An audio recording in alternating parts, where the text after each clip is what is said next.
it looks like we got a few people joining us here.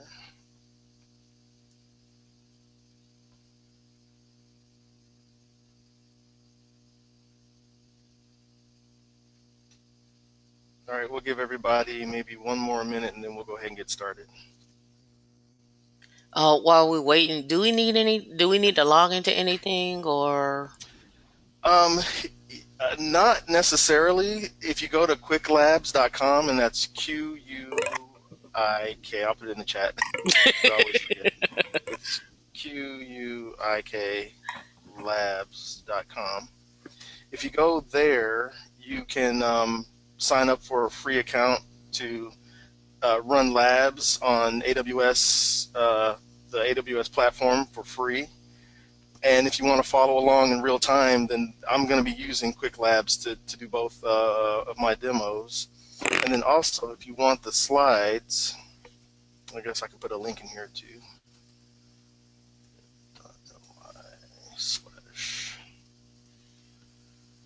If you go to that link, this bit.ly link, you can find the slides there.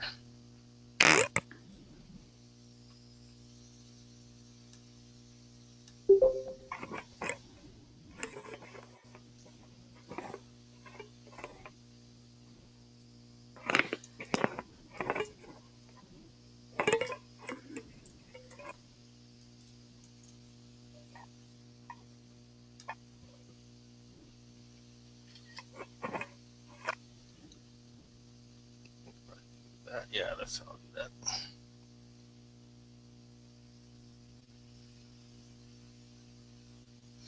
All right, so it's about 6 after. Are we ready to get started, Tamika? Can I go ahead and Yeah, we waiting wrap on up? you. Okay, awesome. The topic today that I'm going to be sharing with you all is I've titled this talk "Scaling Up with Amazon Web Services," and really what we're going to do is give a brief intro to Amazon Web Services as a whole, and then take a little bit closer look at Simple Storage Service and Elastic Compute Cloud. Yeah, and that's pretty much what we're going to do. The agenda kind of spells that out. We're going to spend maybe 5 minutes taking a look at Amazon Web Services, and then maybe 10 minutes on each demo, which should give us plenty of time for questions either along the way or towards the end of the presentation. Okay, but before we begin, as I mentioned earlier, if you want to follow along with the labs, go ahead and go to quicklabs.com and sign up for a free account. That's going to give you access to not all of the AWS products, but a pretty generous subset of the products that they offer. And basically what you get is a limited period of time to access that product, and also a step-by-step guide to complete a task. So it's good for learning about AWS and how to get some hands-on experience with it. I'm also going to be running using some sample code from this website, startbootstrap.com, and there's a template there called Stylish Portfolio. If you again want to follow along with the labs, go ahead and go to that location, and I'll see if I can put that in the chat as well. Might make it a little bit easier. And oops, let me go back. And there's another link down here for the slides. You might not be able to see it, but if you go to bit.ly/WILAWS, you can get these slides. You can even view them now if you'd like, or for future reference. And that link is already in the chat. And just a little bit information on me.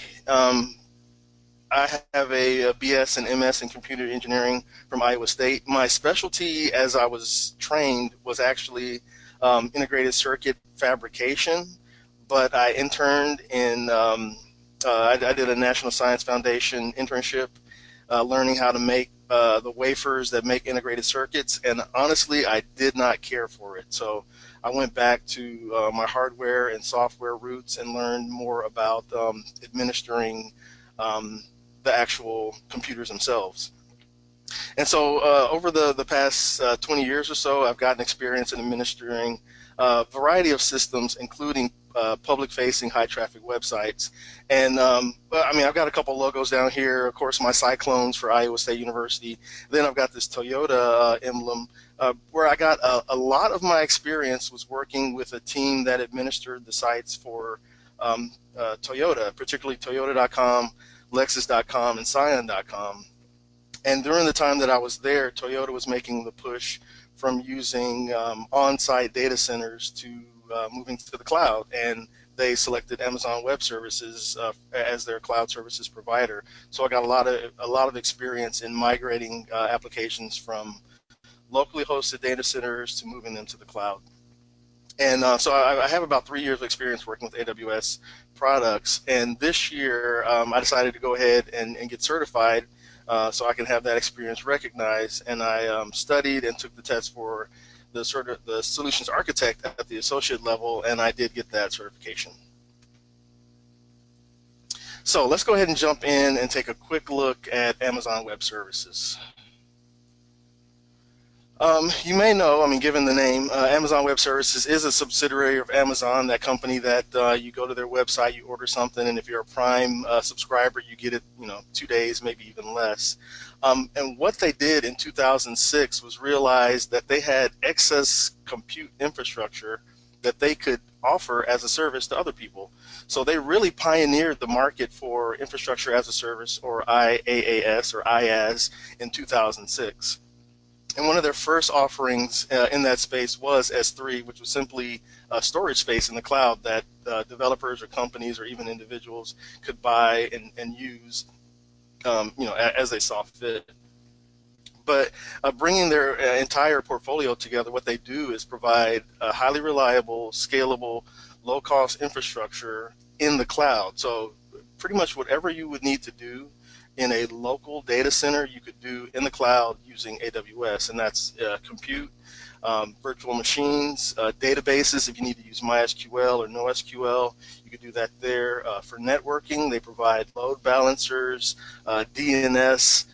You could do that as well. And then also for storage and content delivery. And that, again, as I mentioned, S3 is one of the primary products for that. If you just need a place to store data, you can use AWS for that as well. And they've really increased their range over the years to be a worldwide presence, or to offer worldwide presence. And they have what are called availability zones, 35 of them around the world in 13 geographic regions. And I'll give a little bit more information on what that really means on the next slide. So, I mean, one of the things that we as web services administrators try to minimize for our customers, the people consuming our web content, is latency. And the further you are from the data center or the source that's providing web content, the longer it's going to take for those bits to get from the server that's actually serving up the web page to your computer screen. So what AWS has done to help its customers and to minimize latency, and also to provide more reliability to their customers, is to build data centers around the world. So these geographic regions that you'll see, these are the yellow circles here, and you'll see multiple of them all around the world. I really hate that they don't have anything in Africa. Wouldn't it be awesome if they had something even out here in South Africa, in Johannesburg, or something like that, where they could offer services for people who are interested in cloud computing in Africa. But if you're in Africa, more than likely you're going to be connecting through Europe or through somewhere in Asia. So when you see Or maybe we just make one and do it ourselves. yeah, hey, there you go. Don't give There you away go. ideas. Right? So as we're looking at these geographic regions around the world, you'll see that there's a number on them, either a 2 or a 3, or even in the case of Northern Virginia, there's a 5. And those indicate the number of availability zones in that region. So an availability zone is essentially a standalone separate data center that AWS runs in that region. So if you're in Northern Virginia, there's 5 separate data centers in that area. They're all connected, but they're distinct and separate. So if say you're running your services in Oregon, where I like to run a lot of my stuff, it's close to me here in Southern California, and I can spin up services in each of these 3 availability zones in this area. If one of them goes down, then there'll be two, another two up to make sure that my services stay up and running.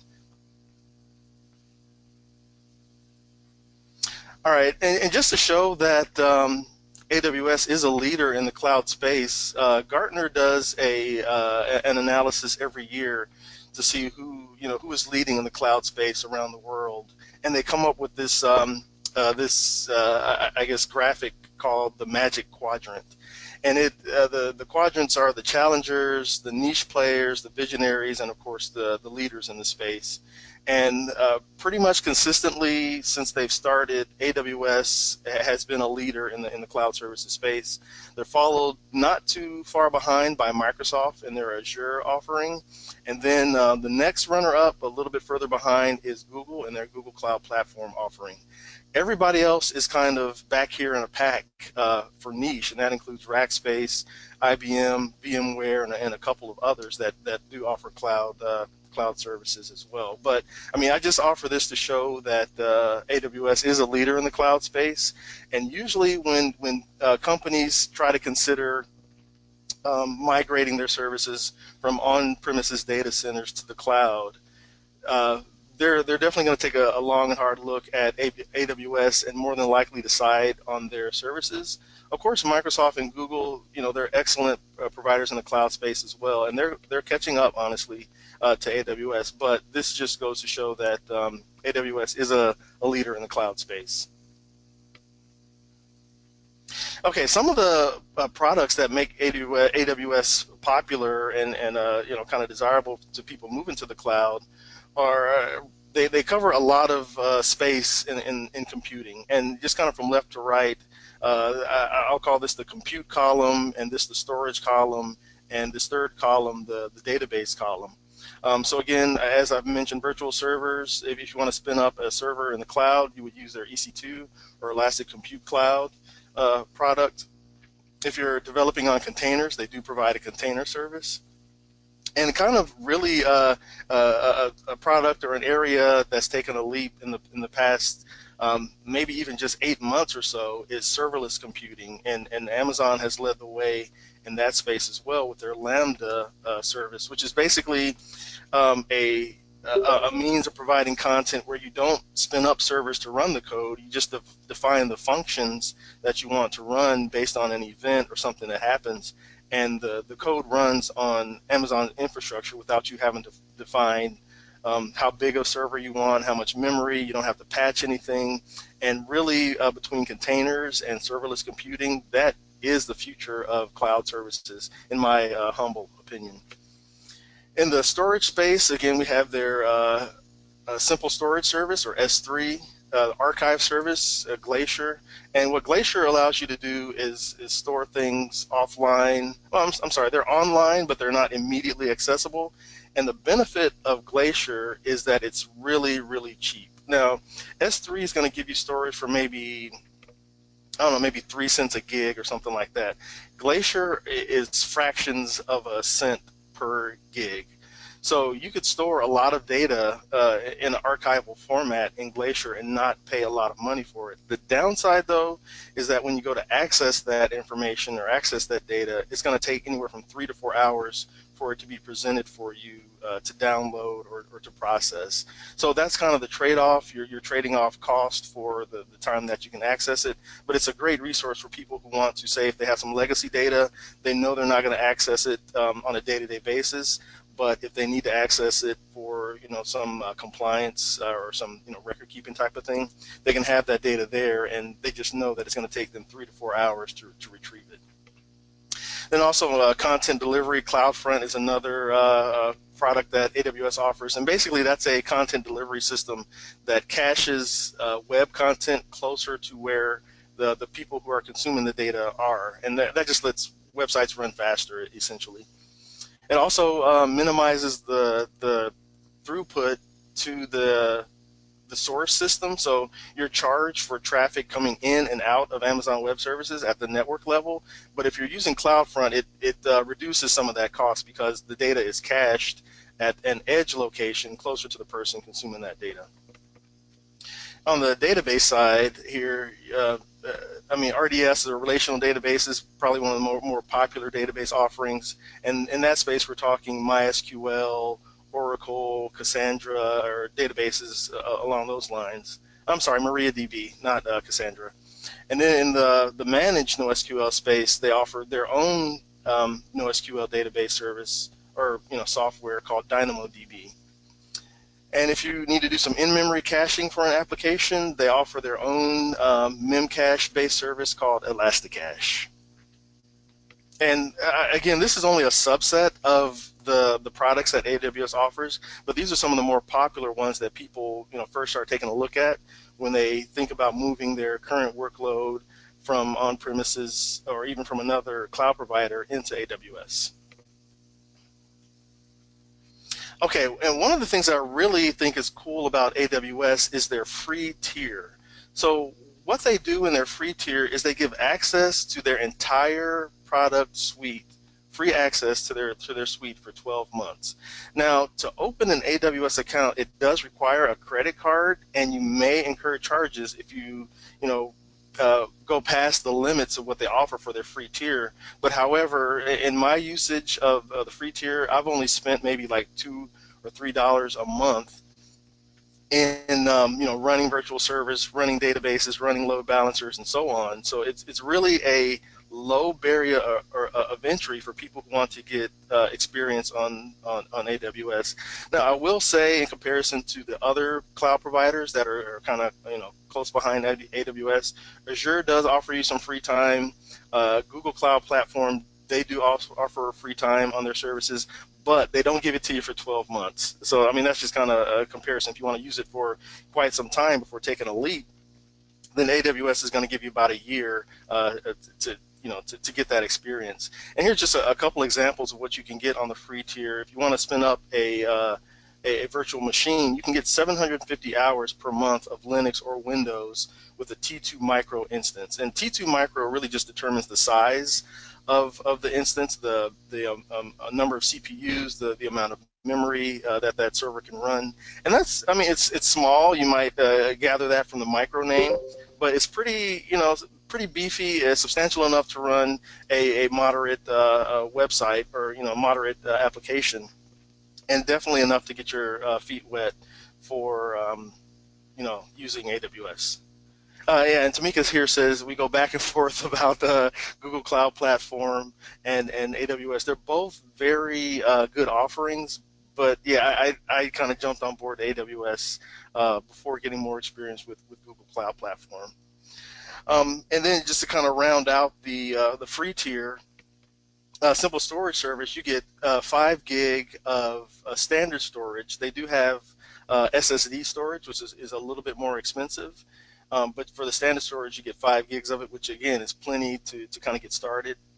20,000 GET requests and 2,000 PUT requests, and I'll explain that a little bit more. So a GET request means that you can retrieve that data 20,000 times without being charged for it, or you can upload 2,000 objects into S3 without being charged for it. So again, as I mentioned earlier, you're charged for the network traffic that goes in and out of AWS, and so you could serve your website 20,000 times, or if you have, depending on the number of objects, that would be divided over this 20,000, but all of those transfers would be free. They also provide free databases or free time on database, container services, and again, much, much more. This is really just a quick overview of some of the services that they provide. But I will reiterate that almost their entire platform is available through their free tier without incurring any charges. Okay, so we've talked about AWS for a little bit. Let's go ahead and jump right into some demos here. And if anybody has any questions along the way, I will try and answer them as best I can. I'm not actively following the chat, so if you're posting the chat, I don't know if everybody else is muted, but feel free to speak up if you have an urgent or pressing question. If not, then once we get through the demos, then we'll field some questions then. Yeah, I'm here. Michael, I have a pressing question. Are you going to talk about the importance of DevOps in relation to cloud? Because cloud's super important, but if you're not doing DevOps, it's kind of a waste of time. So are you going to talk about that a little bit?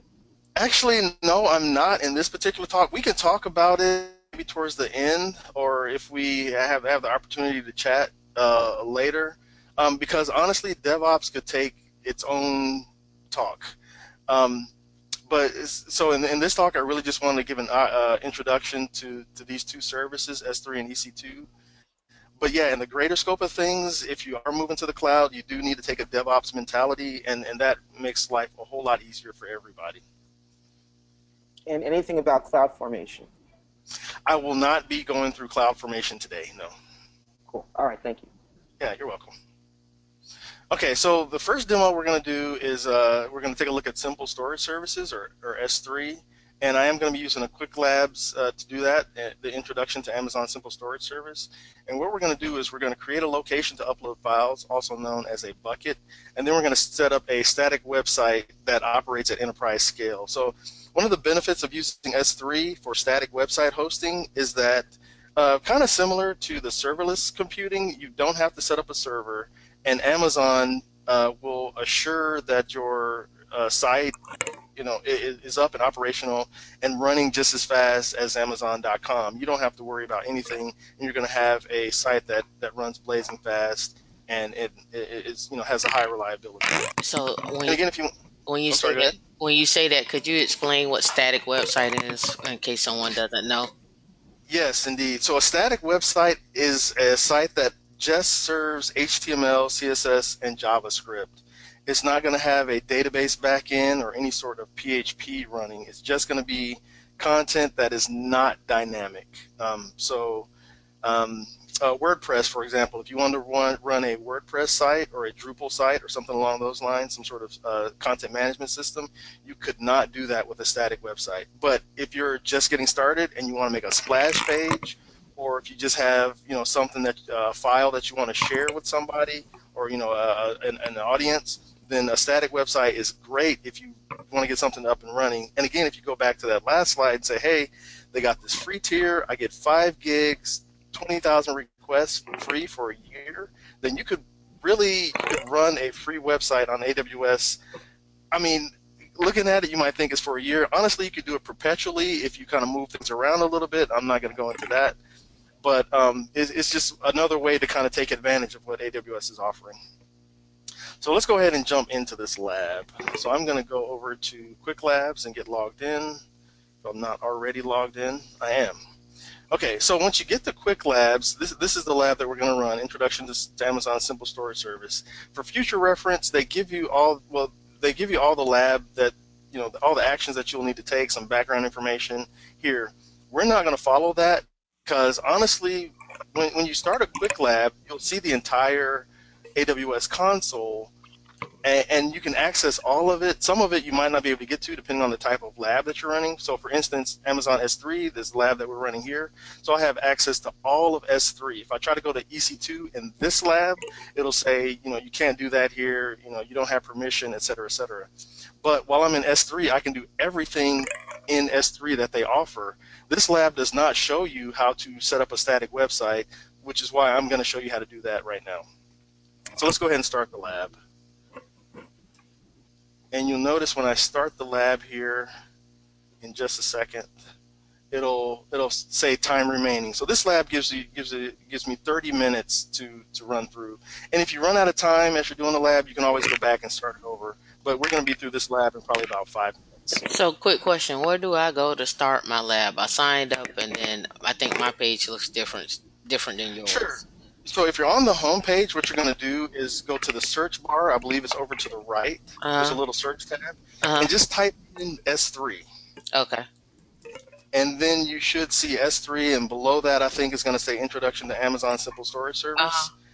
Click that, and Okay. then hit the little magnifying glass, and then you should get to this page. No, actually, you won't get to this page. You might get to another page that you have to then go to access the lab or something like that. Okay. Introduction to Amazon Simple Storage S3. Yes, ma'am. Okay. Did everybody else get that, or am I the only one that was behind?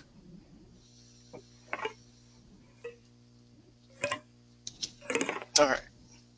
So once you get there, start the lab, and then you're going to find this button that says Open Console. So we're going to click that button, and that will open the console for AWS. It takes a second to load. But then we get to this screen here. Now, you're not going to see anything right away, but what we're going to do is go over here to Services, and then go to Storage and Content Delivery, and then you'll see S3. I've done this lab before, so I already have the two things that I've offered over here in my history. But if you don't see that, then you're going to need to go to Storage and Content Delivery, and then click S3. Is everybody keeping up with that? Is that okay for everyone? And I will apologize if I'm flying through here, but I want to make sure we get through all the information and have time for questions toward the end as well. Okay. I'm there. Right. I'm just making sure everyone else is. Okay. Silence is agreement, people. Silence is agreement. Right. Okay. Okay, so we're here at the S3 page, and what we're going to do right away is create a bucket. So the bucket's going to let us, or basically essentially give us a space, a folder, if you will, to put our data in. Now, one thing about creating a folder in S3 is that the name must be completely unique. And by completely unique, I mean unique throughout all of AWS. So if you try to say my bucket or something like that, it's probably going to say you can't create that bucket because that bucket's already been taken. So what I like to do in that case is either use like a random number generator or something crazy like that, but I'll do something like Winmin Linux conf 9988, and I'll create my bucket that way. So here's my bucket, and you'll see some other buttons pop over here, particularly the Properties tab, which gives us a little more insight to this bucket in particular. But okay, having a bucket or having a folder out on the network is great, but it's really not going to do us anything good unless we have something in it. So if I click the bucket, I'll see, hey, it's empty, and there's a button over here that says I can upload data. So I'm going to click Upload, and I can click this button to add files. So I'll click here. It's going to take me to my desktop, and I want to upload this index page and this error page. And why I'm picking these index and error page will become present in just a moment. And I should say these are HTML files. So once I get the files that I want to upload in my upload window, then I just start the upload. It'll show me, and now it's done. So now I've got these two files in here. Well, that's great.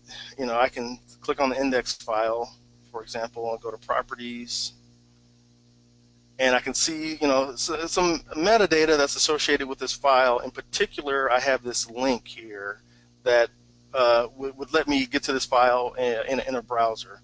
So I could also download this file. Like, say, for instance, if I come over here and go to Actions, I can open the file, and boom, I can see it. It says hello. But let's see what happens if I try to access it through the web endpoint.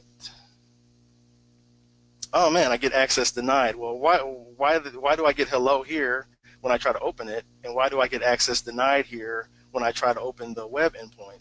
Well, if I open it from the console, I can see it because I own that file. But by default, all S3 content is private to the account when it's initially shared on S3. So what I need to do now is give people permission to see this file. Probably the easiest way to do that, and let me get this out of the way. Probably the easiest way to do that is go to the console and go to the the Actions and make public. So if I make this file public, it's going to ask me, say, hey, are you sure you want to make this file public? And I'll say okay. So now basically anybody, including myself, who tries to access that file from the web endpoint should be able to see that file. So I'll even put this link in the chat window, and you all tell me if you can get to it.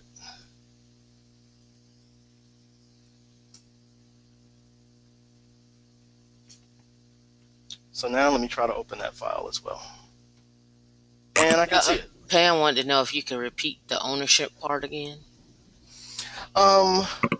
Oh, so by default, any object that you upload to S3 is private, and you have to explicitly give permission for it to be accessible publicly on the internet. And there's a variety of ways that you can set permissions to accounts and so on. Um, but I mean, that's the quickest way if you want to share an object on S3, is just to go to Actions and make public. So now I've got my file here. I can open it, and it's accessible also via the web. And that's great. Let me open this again. That's great and all, but what if I have 100 files in my website? I really, it would be a hassle to go through and click each file and say make it public, click this file and make it public, which is essentially what you would have to do to make your entire website public. Well, they make that a little bit easier for us. If I go back to the bucket level, I can do a couple things. First of all, I can click here under permissions. There's a link or a drop down that says static website hosting. And essentially all I need to do to get this started is click enable static website or enable web hosting. Now, if you're familiar with most modern websites, the default file to index is index.html, which is one of the reasons why I picked this name, index.html. You can also specify an error document, so I'll use error.html. And the purpose of an error document is it will display if content is not found. So if you get a 404 or a 503, which you probably won't get in a term of a static website, but any sort of 400 or 300 errors, you're going to display this error document. We'll even take a look at that. So then I'm going to save that configuration. And now I have an endpoint for my bucket. And you'll notice it has my bucket name, willconf 9988.s3.website-us2.amazon.aws.com. Now let's take a look at that and see what happens. Okay, I can see my file, and actually I should have taken the permissions off of this file. I can see this file because I have made this file public, but let's take a look at the error document. Let's go to blah, blah, blah. And oh man, I still get a 403. I'm forbidden to access this document. Oh yeah. Well, it turned, I'm sorry? Pam had a question. She said, could I create a website that I currently have and copy all the files from my hosting servers to here? Yes, ma'am, you can, and I'm going to give you a perfect example of that in just a second. Thank you. Yeah, so this is telling me that my error document, even though I've turned on static website hosting, I've given my index file permission so it's accessible publicly so I can see the front page, but I can't get to my error document. Well, I didn't make my error document public. And you could say, well, you turn on static website hosting. I did, but I still need to set permissions for the entire bucket, and there's a quick way to do that. If you go to the bucket, oh, I was already there, and we are going to go to the permissions tab, which is the first one, and I'm going to add a bucket policy. And basically what this does is it sets permissions for the entire bucket. Now, I always forget what I want to do, I mean, it's pretty simple, but I have a link that lets me set bucket policies, or a link that gives an example of how to set bucket policies for static website hosting if I just want to make that entire bucket public. And I can post this in the chat as well if you're following along. So basically what I'm going to do here is I'm going to copy this entire little JSON statement. I'm going to go back to the console, and I'm going to add my bucket policy. I'm going to paste this in here. And I do need to change this name where it says example bucket. I'm going to change that to my bucket name, which is willconf9988. And then I'm going to save it. Okay, and then I'm going to save this configuration. So now I should be able to access my error document without being forbidden. And sure enough, there I can see that. So if you guys want to check that out, everybody should be able to access this now. I'll go ahead and put that in there. So, and again, the question that was asked, well, hey, I have a website that's already up and running somewhere on some other web host. Can I bring that site over to S3? And the answer is yes, and I'm going to give an example of how to do that right now. So let's go back to we're at our bucket, and we're going to upload some files. I have a sample site here, again, from that Bootstrap link that I posted. And we'll just take a quick look in here. And I'm not going to go into all the code, but you can see there's an index document. I've got some CSS, I've got some fonts, I've got images, and I've got some JavaScript. Now, so what we're going to do is very quickly upload that to our bucket and have a static site up and running in no time. So I'll click upload. And one point I wanted to show here, if you're bringing over files and folders, the first time when I did just a couple files, I clicked add files, and that works great for individual files only. If you want to bring up folders that contain multiple files and folders, then the best way to do that is with the drag and drop area right here. So basically, I'm just going to highlight everything, and I'm going to pull it over to the drag and drop, and you see, and I'm on Windows, it says move, it shows the number of documents, and I'm just going to drop it right there, and everything shows up here. So let me get back to my full screen. I've got all my files in place, and I'm going to upload. And it's going to take a second because I got a few more files to consider.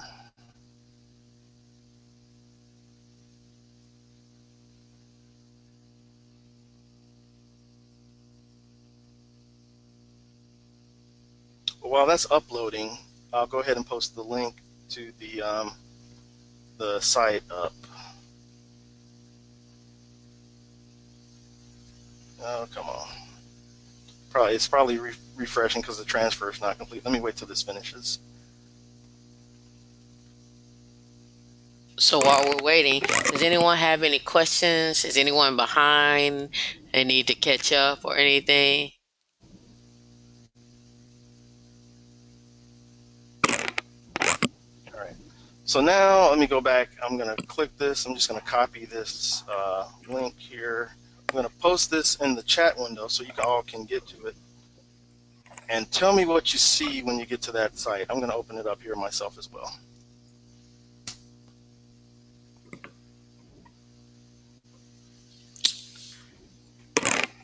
The start Bootstrap? Indeed. So you should be looking at a screen that says Start Bootstrap, Free Bootstrap Template, Themes and Templates. And this is a good example of a single page application that maybe if you're some type of designer, or you're a hairstylist, or you wash cars, or whatever your business is, and you just want to have a nice template where you can put up your phone number, your hours, or something like that. I like, a single page app kind of takes care of that pretty quickly. And you can put pictures in here.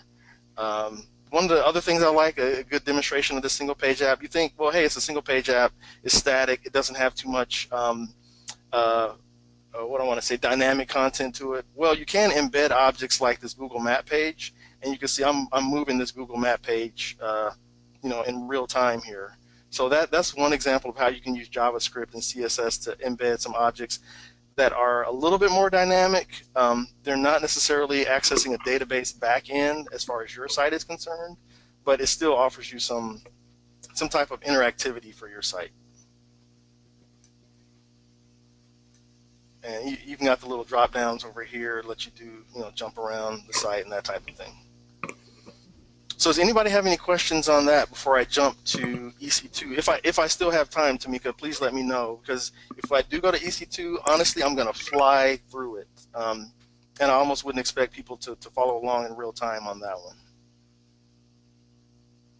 one. I honestly think that you have about, I think it's 10:41 my time. Mm-hmm. So I think you got 10 minutes. Okay, awesome. So what I'm going to do for this next Is that part, going to be enough time? Yeah, that's going to be plenty of time. Okay. So let me get back to my slides here. So we did the S3 demo. Let's go into the next demo, which is the EC2. And again, I have a quick lab for this. And what we're going to do really quickly is create a virtual server in the cloud, and we're going to log into that cloud using Secure Shell. So this is the link to the lab, and I can even post this in if I can. Oops. I don't want to thank you guys yet. Let me copy that link address and put it in here if you'd like to follow along. before you start this lab, it's coming up kind of funky, but that should get you there. Before you start the lab, I will say that you can only be logged into one lab at a time on Quick Labs. So I'm still in my S3 lab, so I need to end it. Otherwise, it would say, hey, you can only run one lab at a time. So let me end that. And I'm not going to rate them right now. The other thing that I need to do as far as Quick Lab goes is to log out of the console. So if I still have my console window up for AWS, I would need to close that as well, because you can only be logged into one lab, one console at a time. So again, I'm going to fly through this, so I apologize if I'm going a little bit too fast for you to follow along, but please know that you can come back to this lab and follow it along at your own pace. So I'm going to go ahead and start the lab, and similar to the S3 lab, it's going to do some stuff behind the scenes to get me an AWS environment set up. And before I click Open Console on this one, I'm going to take a look at this where it says EC2 key private pair, or EC2 key pair private key. Now, since we're using SSH, we do need a private to connect to our instance. And Quick Labs has already set up that for us, but we do need to download it. So you get the option to download a PIM or a PPK. PPK is typically used with PuTTY software to connect over SSH, and the PIM is for your standard command line type applications. So I'm going to be using the command line today, so I'm going to download the PIM. Download the PIM. Yeah, there we go. Okay, it started. So now that I got the PIM downloaded, I'm going to go ahead and open the console. And I'm logged in somewhere. This is what I was saying. I'm still logged into the other console somewhere behind the scenes, so I need to log out. I'm going to click there. And I might have to open the console again. Yeah, let me close this window and then open the console again.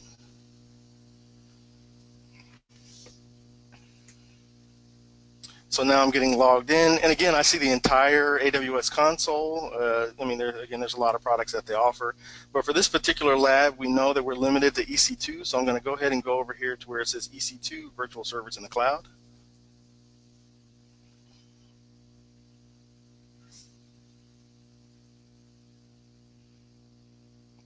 Okay, and this is the dashboard that you get when you first start looking at EC2, and you can see I have 0 instances running. I do have that one key pair that Quick Labs already set up for us, and one security group. I'm not going to go into too much detail with security groups, but just know that a security group is kind of like a firewall that allows access to your instance.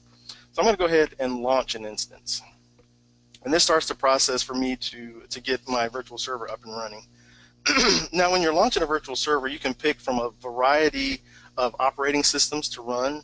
The Quick Start gives you some of the more popular operating systems. Amazon does have their own Linux that's based on a Red Hat family of operating systems. They do offer pure Red Hat. They offer SUSE, Ubuntu if you're interested in that, and they do offer Windows as well. For some of these operating systems, they are free to use with a free tier, but you do have to accept a license agreement. So if you go to select, say for instance, I know Ubuntu, if you select this one, it'll say, hey, go check your email. We just sent you an email with a link to accept our license agreement before you can spin up this instance. You only have to do that once, but after you do that, you can keep on using that as much as you like. I'm going to go with Amazon Linux because that's it's an easy one to get started with. So I'm going to go ahead and select that. These are the different type of instances that we can choose from, and you can see there's a variety of different types of hardware that you can choose from based on the number of CPUs, the memory, and the network performance. Well, I'm going to stick to the T tier.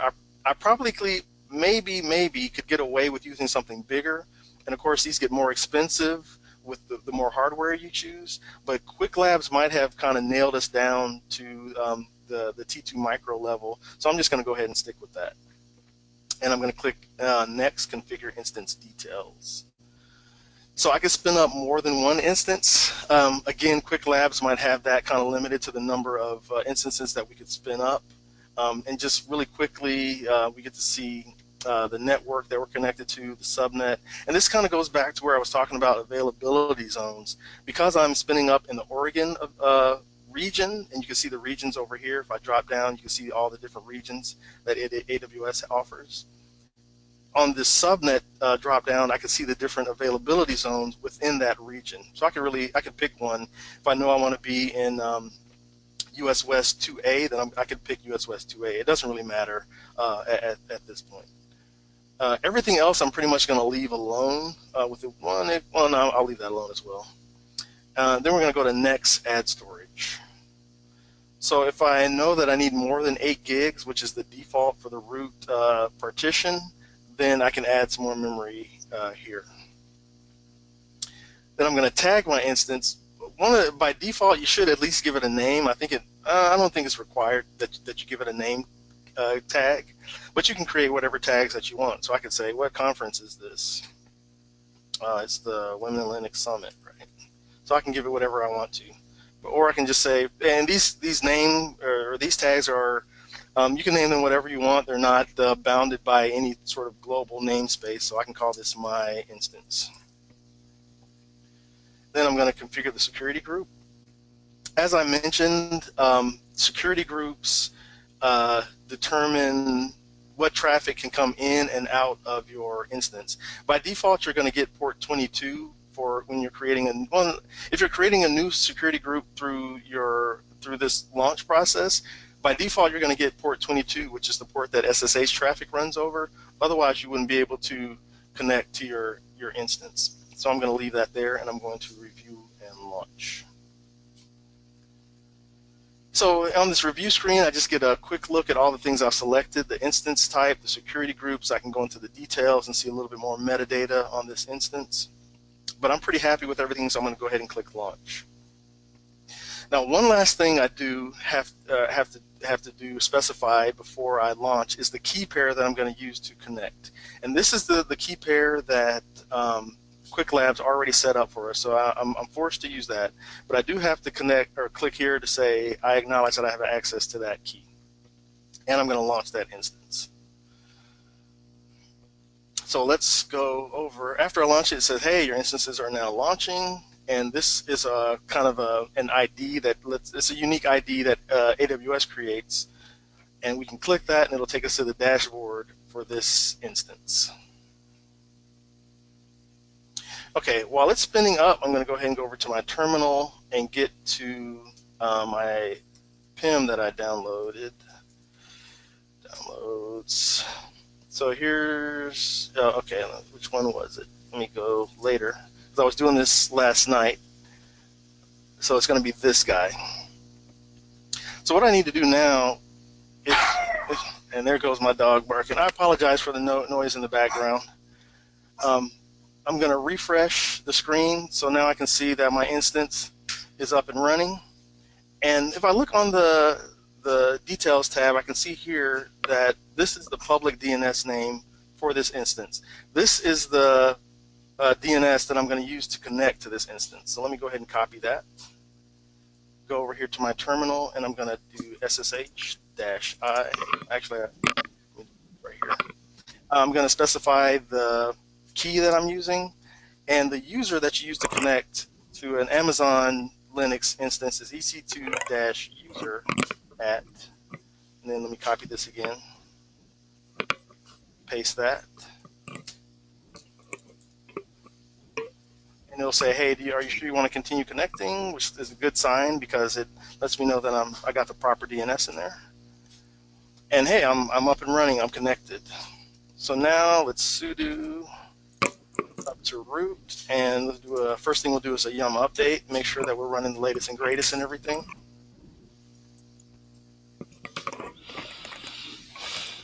All right, yes, I do want to install that good stuff.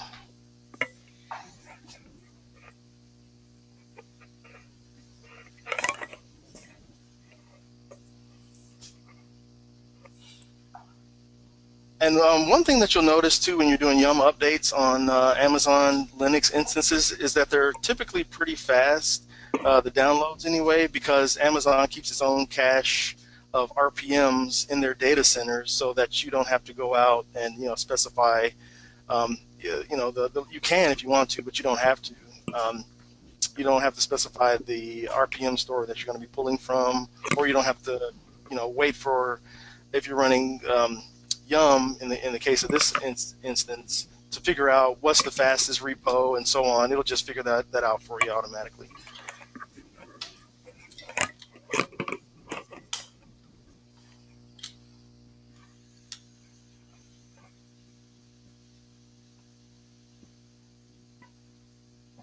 Okay, looks like we're just about done here.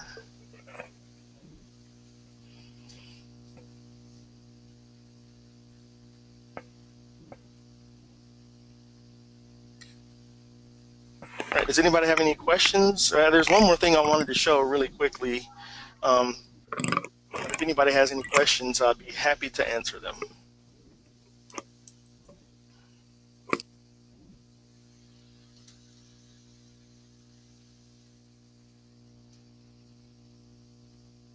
You got like a minute and a half there, Mike.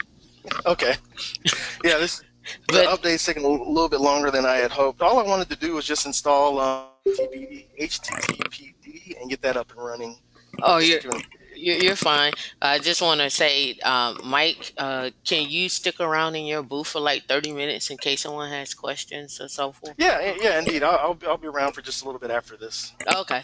So if you guys got questions, meet Mike at his booth. He's an all-star, so you know, give Mike some love. I've been trying to tweet everything I can. But again, if you guys got questions, make sure you hit him at his booth. But no, Mike, we want to finish your presentation at least, though. Oh yeah. I mean, if it's I don't know why it's taking so long with this cleanup step, but I mean, while we're waiting on that, I did just want to say thank you for the opportunity to share this information with you all. I'm honored to be here, and it's a joy for me to um, share my experience with people. Hopefully my passion for this type of technology comes through. I really do enjoy automation and working with cloud services. So really it's just a joy for me to be talking to you all today. So thank you for this opportunity. Oh man, Mike, thank you, man. We just, again, like I said, we just want to get information out to people, hands on, try to get people involved, see what's out there, see what path they may want to go down, and so forth and so on. Indeed. Was Yeah, everybody there, able to follow along? Because I see somebody say we had some technical difficulties. I just want to make sure that everybody was able to see everything. I know I could see. I don't know if everybody else could see. So if I don't know if you can't see or not, but you have to let us know. Okay. yeah, and the only last thing I'll add is that if there were anything that you wanted some more information on in my talk, again, you can find the slides online. The link is there's a link in my booth, and there's also a link in this chat. But at the end of the presentation, I list all the references. Everything that I referenced, you can find links to more information there. Oh, just wanted to great presentation. Just wanted to let everybody know that it might be beneficial to download the GoToMeeting client instead of using the web browser, because I've been using the client and I did have some funky stuff happen in the web browser. Yeah, and I will second that. Earlier this morning when I tried to join, I was using the browser plugin, and I was not getting audio. I could see everything just fine, but I wasn't able to get audio. And I did download the client, and everything's working perfectly for me now. Okay. So that's a FYI. We'll put that out there. We'll put that out there. Did yours finish downloading? Let's take a look. Maybe I'm not sure. Let's break out of here. Looks like there was some problem here. Non-fatal post-transcriptlet failure in RPM package kernel. Oh yeah, the kernel So takes a while. yeah. So yeah, all I wanted to do, I guess I could do like a yum clean all to try and clean some of that up, and then I just want to do a yum install HTTPD and elinks. My favorite. Yeah, and that's one of the reasons why I wanted to use that. My favorite. Yeah, otherwise it would have been curl or wget or something like that. That's Donnie's favorite. Yeah, which curl? Uh huh. All right, so let's go ahead and get that installed. I know that should be a pretty quick install. All right, and then we want to start our HTTPD. Start. Make sure that's up and running. And then what you can do is go to elinks 127.0.0.1 just to show that that is up and running. Um, and I mean, if we had more time, I could go into setting up a service group so that I can access this page on the internet. And really what I would do for that is go back to my console here and edit my security group. Again, I mean, kick me out when I'm over time because I could probably talk about this for a while here. Let's go. We're going to edit this guy, and we're going to add a role, and I'll do this real quick. We're going to do HTTPD. I'm going to let it be open from anywhere. Oh, yeah, I didn't go into this. So, like for SSH, I could flip this to my IP, so that way I'm the only one that could be able to access this instance, or I would have to connect from this IP, but it's open anywhere, so anybody could connect to it. But that's just something to keep security in mind if you want to keep your instances as protected as possible. When you spin them up, make sure you select My IP, and it'll automatically select your IP. Let's go anywhere for now. Let's save that. The benefit with some of the AWS security group, when you make changes to these, they're immediately applicable.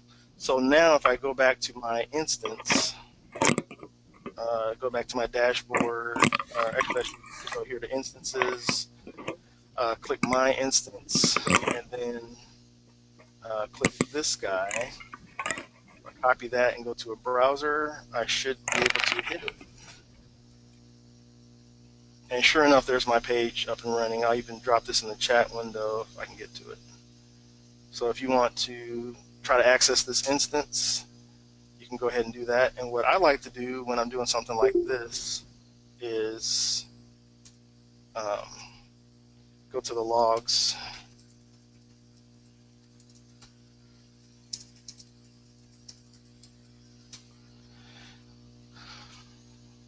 So if somebody wants to hit that URL for me, we'll probably see your access come through right here. And sure enough, there we go. I'm going to hit it one more time here just to get some traffic coming through.